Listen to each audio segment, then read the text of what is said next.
Update muna nga tayo sa mundo ng basketball sa Gilas Pilipinas at sa magiging laban nga nila kontra sa New Zealand. Ito nga, New Zealand nakalapag na sa Pilipinas at handang-handa na nasagupain ng ating national team.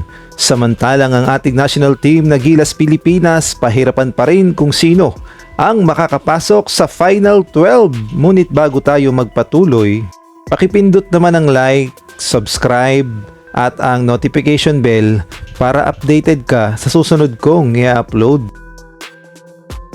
Nasa Pilipinas na nga ang Tall Blacks o ang New Zealand national team at handang-handa ng harapin ang ating national team na Gilas Pilipinas na mangyayari nga yan sa February 26 sa MOA Asia Arena. At dito nga makikita natin na nakalapag na sa Maynila sa airport ang New Zealand Tall Blacks. At ito nga ang medyo good news dahil mukhang kinulang sa practice itong New Zealand Tall Blacks at mukhang dito pa lang sa Pilipinas makakaroon sila ng tunay na practice dahil sa kanilang social media ay wala namang ipinakitang practice o pasilip itong Tall Blacks, kaya naman medyo may advantage tayo pagdating sa practice at sa pahinga kumpara naman dito sa Tall Blacks. Ngunit wag nating husgahan dahil malay natin may matinding pasabog kontra sa Gilas Pilipinas dahil alam nating lahat naghahabol sila ng panalo dito sa second window.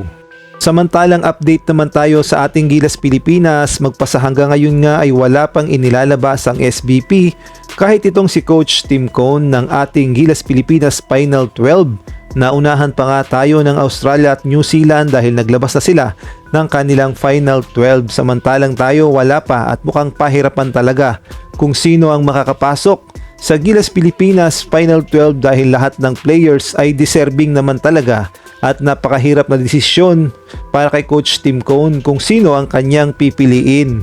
Ngunit eto ngang si Homer Saison, sports writer, sports analyst ay nag-update nga kagabi at ang sabi niya nga sa kanyang post sa kanyang social media sa Twitter, just in, the SBP is expected to announce the final 12 lineup for the upcoming FIBA window as soon as tonight or after tomorrow's morning practice. So mamaya na ngayon abangan natin kung sinong makapasok sa Final 12. Ngunit ang sabi pa nga dito ni Homer Saison, alam niya raw kung sino na yung Final 12 at kung sino rin yung tatlong players na nakat. At may nag-reply nga sa kanyang post, ito nga si Players Hood. Ang sabi nga ni Players Hood, Homer Saison may guess Troy, RJ, and Balti. O si Troy Rosario daw, RJ Abarientos at si Justin Baltasar ang matatanggal sa Gilas Pilipinas Final 12 o hindi makakapasok sa Final 12. Ang sagot naman ni Homer Saison ay great guess. Mukhang tama yung hula ni Players Hood.